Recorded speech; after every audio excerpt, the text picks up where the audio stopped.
Welcome back to the Gardening with Joy and Holly radio show. Thank you for being part of the program today. Happy when you join us. Keeps us company on the radio. If you've got a question, it's time for Garden Questions and Garden Answers. You send it on over to gardentalkradio@gmail.com, and we will get you an answer. That's gardentalkradio@gmail.com. Or you can give us a call toll-free coast to coast at 1-800-927-SHOW. That's 1-800-927-7469. This question, Holly, is sponsored by Fleet Farm and fleetfarm.com.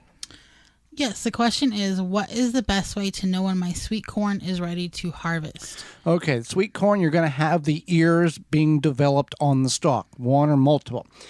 They're going to have hairs attached to the top portion of that ear. Currently, the ear, as they grow, the hair is going to be a transparent blonde-looking color. When the kernels on the cob are about ready to be harvested, that hair will turn brown to black. It will dry out. Each one of those hairs represents a pollination to a kernel inside that ear of corn.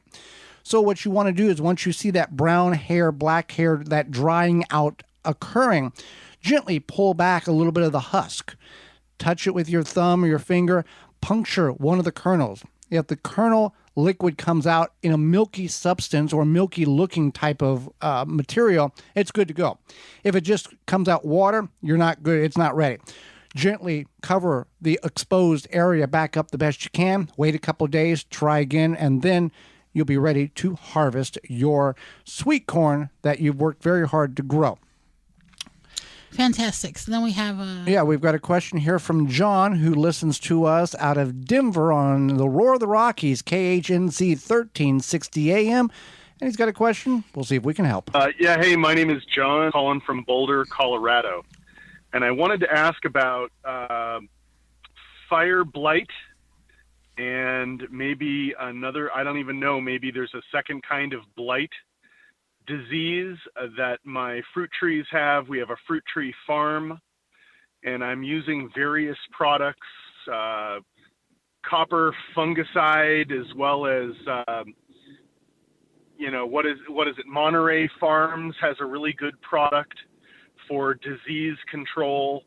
I'm using a lot of different products. I'm not solving the problem. I think I'm occasionally keeping it at bay. My question is there anything else you recommend that I do to help my fruit trees with this disease?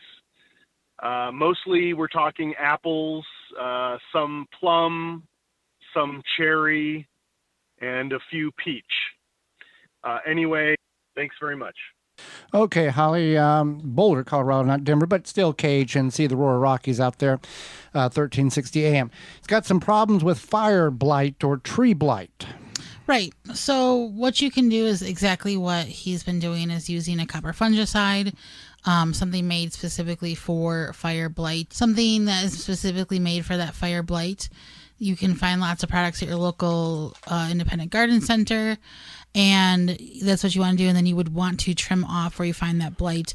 At this point, unfortunately, there's no cure. There's no cure. So you're just controlling it as best as possible. The only cure would be the removal of the tree, and if that is even favorable conditions, if you have one or several trees that are infected. He's got like 30 trees. Right. Yeah.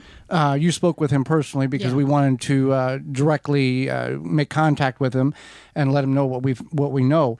But even if you removed all 30, that doesn't mean that another tree, several that you didn't know your neighbor had type of thing, could be infected as well. And then you plant a new tree and there's your problem again. So there you go. So just, it's a control, not a cure with the fire blight on trees. All right, let's go out to Western Pennsylvania. We've got a question and we'll see if we got an answer. Hi, I'm calling from Sharon, Pennsylvania, Western Pennsylvania. My squash is not setting fruit. The zucchini, the butternut, and the pumpkin, not setting fruit. However, the South American zapallito is doing great.